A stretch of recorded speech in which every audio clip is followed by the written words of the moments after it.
Right, we're rolling. Okay. That's our smooth and professional start to Art of Community. So, my name is Sarah Craig. I'm the Executive Director of Caffe, Lena, and I'm here today with Duane Vaughn, Executive Director of Shelters of Saratoga. And I just met you pretty recently, and it's a delight to get to know you, and I can't wait to have this conversation. So I just want to remind folks about what it is that we're doing with this little series. Essentially, we're spotlighting the best of what our community is all about, which is people who care about other people's stories, who listen closely, who live their lives generously and compassionately. And that's all around us. And it's something that has been sung from this stage and performed in poems and stories since May of 1960. And in this series, we get outside of those ballads and the art form, and we look at what people's lives are really about and what inspires people to dedicate themselves to caring for their community. And this topic is actually a little bit personal and poignant today. The topic of homelessness. So we're on stage in a world famous performing arts venue, known far and wide, and started by a woman named Lena Spencer, who dedicated her life to making this place go. And in her day, it was not a nonprofit organization. It was her small business. She passed away in 1989, but this is her birthday. It would have been her 99th birthday. And for the last few years of her life, she lived here in the venue because she didn't have enough money to hang on to an apartment. So she was essentially homeless. She lived in the back room. She slept in a chair. She had a couple of cats. She took her baths in the ladies' room that was used by the customers at night and by her during the day. And people give her tremendous credit for doing what she needed to do to keep this venue alive during a time that wasn't especially friendly to folk music. And at a time when she had lost her eyesight and was very unwell and found putting one foot in front of the other to be a big challenge. So homelessness, and that is what you have really dedicated, it sounds like, pretty much your entire adult life to addressing. And I would love to know the story of how you got on that path, what made you start caring, and what made you dedicate yourself to it. Well, first of all, thanks for having me. This is bet. great. It's just great to be here. And happy birthday, Lena, wherever you are. So how I got into the field goes back about 25, 30 years. And my first experience in the nonprofits was volunteering. I had volunteered for what was called the allocations committee for United Way in Otsego County. And that's a really great place for somebody to start out and to get a good view of the nonprofits, because essentially what the United Ways do is the United Ways are essentially a fundraising venue. So basically what happens is that when the money gets raised for United Way, they bring a bunch of community members together to form this committee, and they get to interview and listen to presentations of all the nonprofits that may have put in applications for awards. And so I was invited to join this allocations committee, and so I got to get this snapshot of all these great nonprofits that were working in Otsego County. And it just spurred an interest in me where I actually got to choose something where I said, you know what, this interests me. Let me get involved with this. And so that was my first taste of the nonprofits. And let me just ask you, why Sure. were you picked to be on that committee? How old were you at that time? Oh, I think I was in my mid-20s. Okay. So yeah, it was about 30 years ago. And then I went to work for a Job Corps after college, and I was teaching and counseling and instructing there, and I got to work with specifically with gang kids and homeless kids that would come up from the city to go to the Oneonta Job Corps. And so that was basically my assignment, and it just kind of took well to me. And Is Job Corps one of these programs where you get, it's a government program, you get paid a minimum stipend and you get some assignment for a year? Is that what Job Corps is? that's AmeriCorps. That's AmeriCorps. Yeah, So what is Job Corps? Job Corps is like BOCES with dorms. Okay. So essentially, it's a federal program that where kids ages 16 to 24 can go to get their GED, or even if they have their GED, get a trade, and they offer various trades, and you live on a campus, and so you'll have the GED instruction of math and English predominantly, and then you'll go to trade for part of your day, and then you also have life skills training, things like that. So I was able to build some curriculums there at the Oneonta Job Corps that kept me into the game. And did that come out of something that you had studied in college? Well, I did study psychology in college. I graduated from Oneonta State with a BA in psychology, and I always had interest, especially in cognition, was my favorite thing to study in psychology, and how the mind works. So that's interesting because it covers all of us when it comes to this topic, right? It covers everybody from our volunteers to our donors to the people that we serve. So that's really what was the bridge. I think I always wanted to work in the nonprofit field, but I think like most people, I didn't really understand what the nonprofits were, and a lot of people don't realize how our economy and our workforce has huge amounts of nonprofits. I mean, hospitals, firehouses, police stations, and United Ways, and shelters of Saratoga, it goes on and on and on. So the field is there. It's just picking something that keeps you engaged in what you think you want to do moving forward as you get older.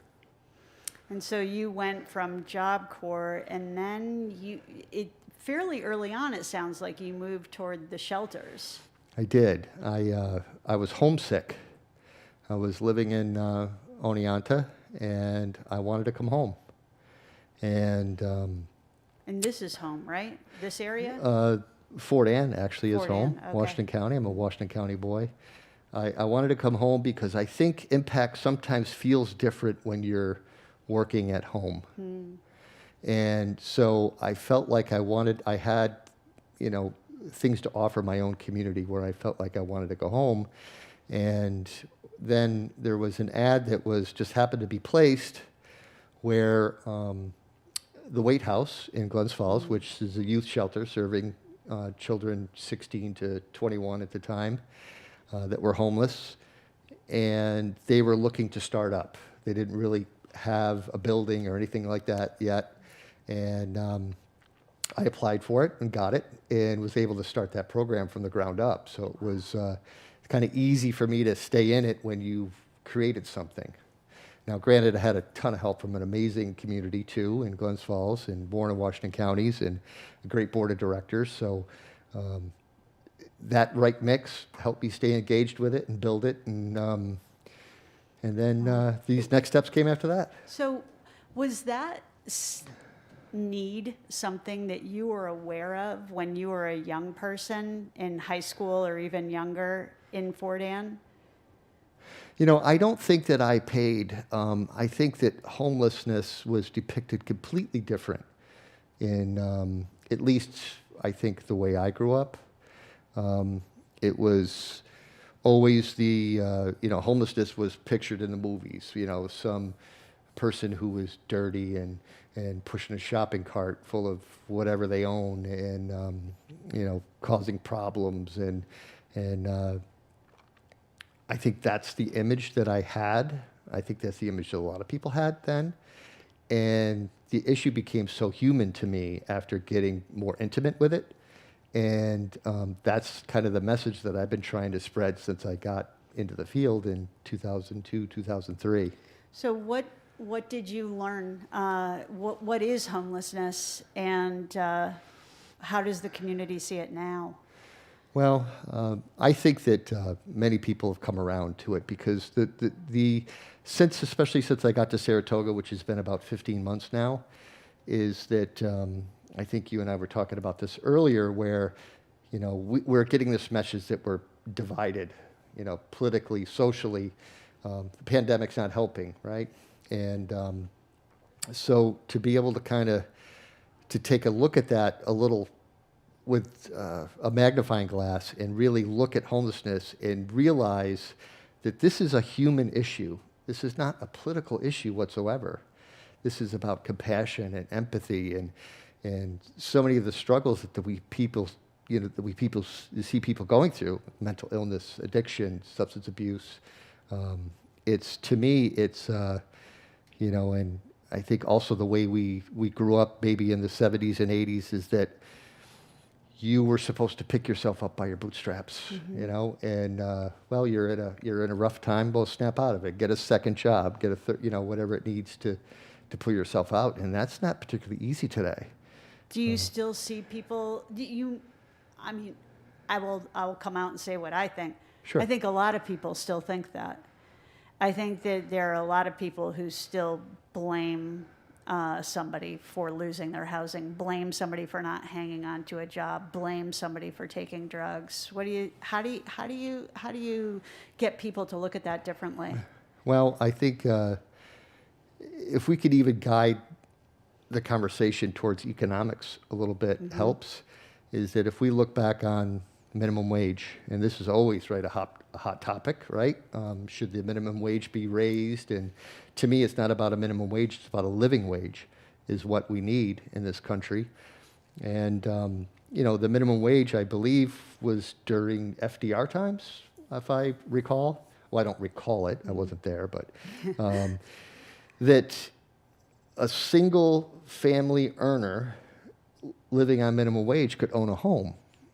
There's no possible way that two people living together can own a home on minimum wage. It's just not physically possible. They could probably hardly even rent an apartment in this town. That's correct. Yeah. So, if you don't have those certain skills where you might be able to have that job that makes $70,000, $80,000 a year, or whatever it is to take to own a home today, are you just discarded? Does it not matter? What about our, service industry and those people that are, serving our meals, and how can they get by? So let me throw this at you. That is capable of making my head explode. I can definitely get very angry about that. And I can look at the world around me and I can say, if you people would only wake up and realize how unfair this situation is, we could have a better world. And this is something that you have to look at day in and day out. How do you keep from getting angry? How do you manage anger? How do you keep from getting burned out? Well, I think the thing is that I don't see a lot of us getting burned out in this field, as long as we're being taken care of by each other, by our managers, by our board of directors, whatever that might be. I think one of the things that keeps us going is that realizing that there's not a lot of people ready to step into our shoes, that it takes a collective effort, and not just among all the nonprofits working together, but it's easy to find a motivation for me to keep working, and we could talk about that later. The motivation comes from all different ways. But the burnout to me is, I did reach that point once, if you want me to talk about it. Sure, I would love to hear that story. I think for me it was towards the end of my time when I was at the White House, and the agency was going really well. It was set. It really didn't need much work. It was established. It was financially stable. And I started losing kids. I lost a couple kids to overdoses. There's a couple that stick in my mind that, one young man who was in a car accident and had hurt his back and started on painkillers, and that evolved to heroin, and he overdosed. And I had another young girl that was staying with us, and she was doing so well, such a bright, caring, wonderful young woman. And she had a heroin addiction. She was about 37 days clean. And then I came into the office one day, and there was a note under my door, and it just simply said, "I'm sorry." And she was gone, and we never saw her again. I don't know where she is today. And this all kind of happened within a short span. And then we also, at the White House, we had a mom and baby shelter, a transitional living program for young women and their babies. And we had a woman that we were really working hard with, and she moved out and with her child, and she could not afford daycare, so she had another person in the building helping her take care of her child when she worked, and the child was killed. And so I think it was a culmination of all these events kind of hitting one after another where I needed to take a break. I knew I didn't want to get out of the nonprofits, but I felt like I needed a break from the direct piece of it, the direct program piece of it. But then as soon as I got away from it, I went and I was the executive director of the Tri-County United Way up in Queensbury. I missed program immediately. Mm-hmm. So it was almost like I felt like I needed, at that point, I just needed a tiny break. But when I left, it felt like I needed a huge break. Right. But I kind of gets ingrained, and we spoke about this a little bit earlier, where the nonprofits become your circle. They become your family. They become your friends. When when another nonprofit has an event, you find yourself going to it and supporting it, and you're sitting at the tables with, other nonprofit leaders or workers, and that becomes your social circle, and it becomes your family circle, and it becomes your work circle, and it's very easy to get really kind of, in a healthy way, sucked in to the nonprofits. You get excited about the same things, and if you can tell that story about the note under the door. And I think that somebody else who has made their life in the nonprofit world is going to get it and understand how crushing that moment must have been, because you give your all to creating a space that is intended to be holding and healing and provide what people need to get up and out of their situation. And then when you see it fail, you don't know where to turn. Like, that's your whole purpose, is to create an opportunity and a solution. And when it doesn't work, it's hard to live with those moments. It is. You find yourself, what did I not do? Mm-hmm. That's the big question. Mm-hmm. Did I, then you start to feel selfish, where I shouldn't have took that week's vacation. I shouldn't have done this. I should have, I saw the signs, I thought I'd be okay till this, or, and yeah, I think. Is it a job, or am I here, to, how much can be asked of a person who's working at a nonprofit like that? And I think that those boundaries are really blurry, and that's something that, we understand, that people who work more for a paycheck or in a conventional business might not quite get it. Mm-hmm. That this is really like a mission and a way of life, and the paycheck is something that enables you to keep dedicating your entire life to it. It's not the point at all. Yeah, and I think the other thing too is that often it's not the executive director that's going to feel that pain. Mm-hmm. I mean, we have a team of people that work with the clientele that we serve, just like other nonprofits. And personally, I look at myself as more of a traffic director. So actually, that is one of my questions. Oh, it is? And Okay. let me actually ask you specifically about that. So you have had a number of different positions. Mm-hmm. Although it sounds like you kind of went from being a founder to then being an executive director. But what is the difference between being an executive director and having another position in a nonprofit? I think you get to lay out the direction, which is exciting. So, and a lot of the satisfaction from me doesn't necessarily always come from helping the clientele we see, but seeing staff grow and do great things, right? Because without that long line of staff, like SOS has nearly 50 staff between Code Blue and aftercare and all these other programs and the two shelters themselves, where when you get to see them grow and celebrate and grab a hold of that path and do great things, that's where it becomes actually fun. And to see them grow in such a fashion and become part of what you believe is the most amazing part, I think. How did you learn to do what you do? Because you started with an organization that was just a concept, really, looking at Weight House. And, I would imagine that it was about maybe finding a facility and probably doing a lot of the work yourself. And then at some point you needed to probably learn how to raise money. You probably needed to learn how to manage a big team of people. How did you learn all of those skills? I think that I had a few people that I looked up to that were kind of instructing me. Some of them were on my board of directors at the time.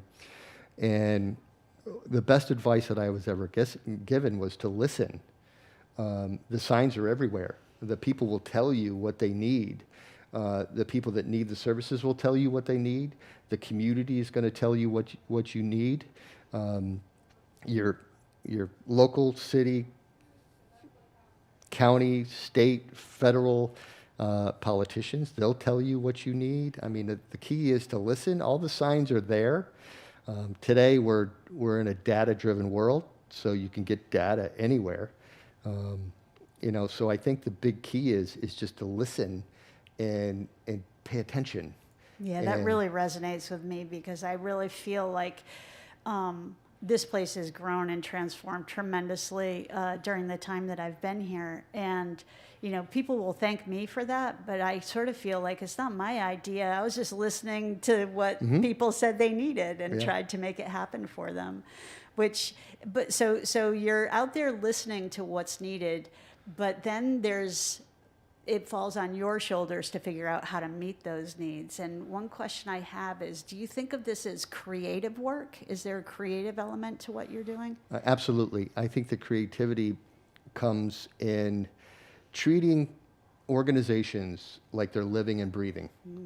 They change constantly. The battles that you're up against are never the same. Your day is never the same. And if you think that you could walk in and just do this stagnant game plan that might have been great on day one, and 2 months later or 3 months later, you got to switch it up. Yeah. You got to change. You got to evolve with what's going on around you.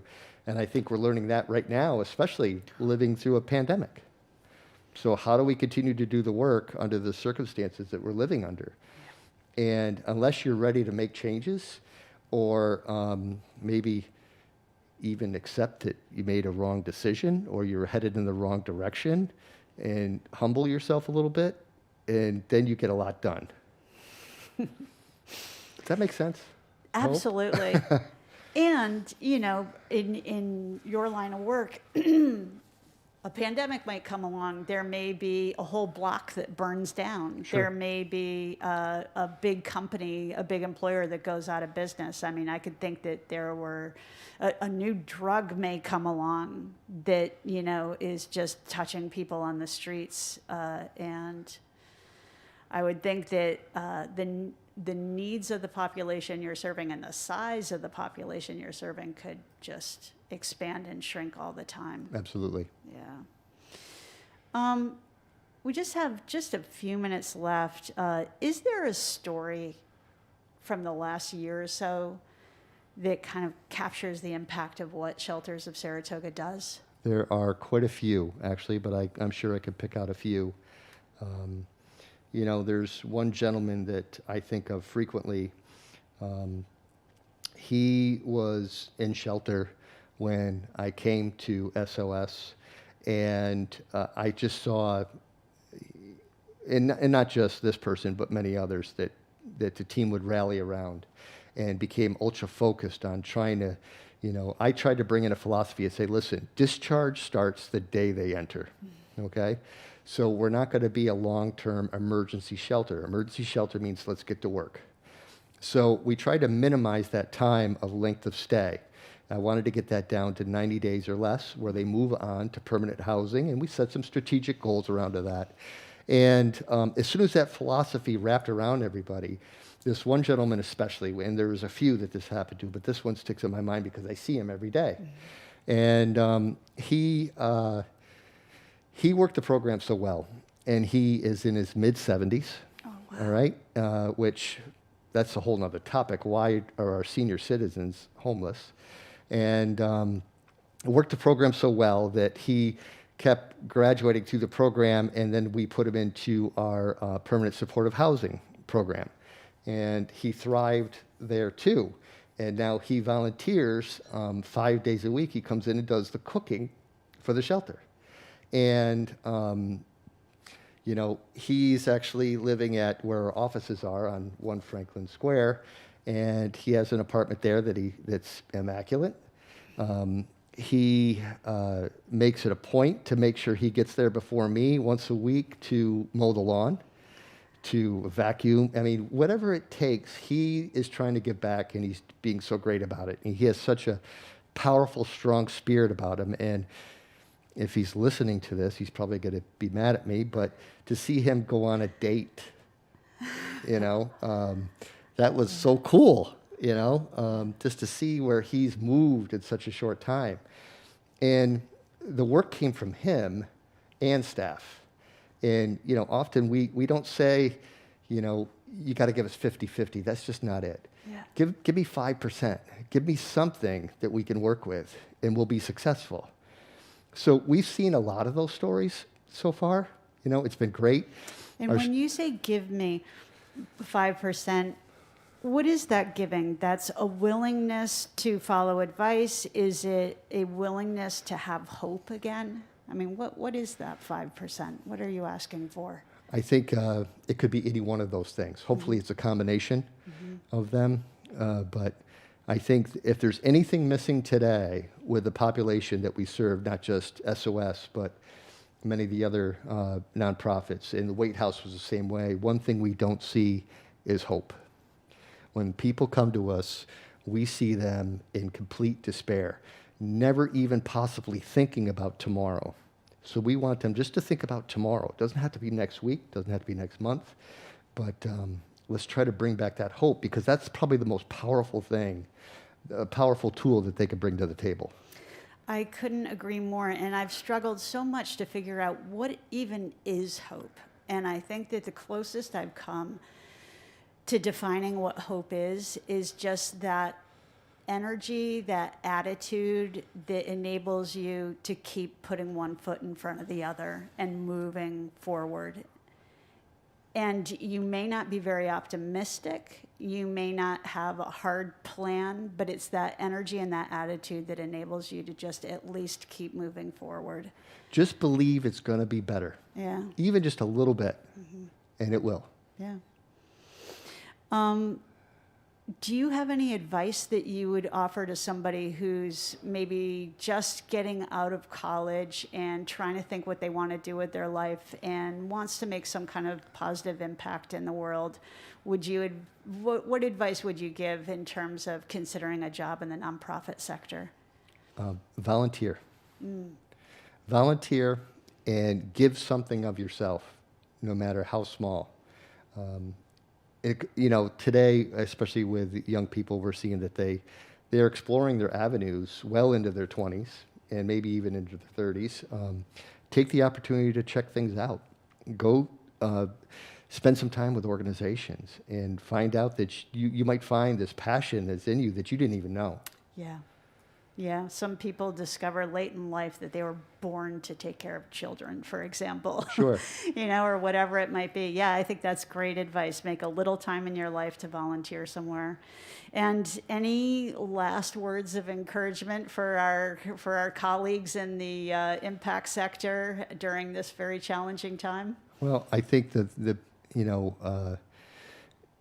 the pandemic, it's just, this may sound strange. I look at it as just another one of our obstacles that happens all the time. I see a lot of the nonprofit leaders and organizations still working hard, just as hard as they did before the pandemic.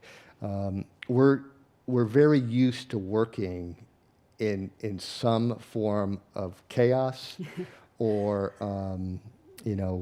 disparity, whatever it might be. And that's what we do, right? And this is one of those occasions that's affecting everybody, right? Not just us. And I say, keep your head up and look to your teams. I am absolutely nothing without the people that work around me at SOS and my board of directors and all the staff and the other nonprofits. Everybody's working really well together, and it's really great to see. That's wonderful. You must be a fun guy to work with. Oh, I hope so. It's so nice to be appreciated. So thank you, Duane. It's great to kind of get inside your motivations a little bit and understand what you're bringing to this community. And I think that Saratoga is really lucky to have you. So Well, thank you. Thank you for the work you're doing. Certainly. All I've right. really enjoyed being here. I really have. Great. All right.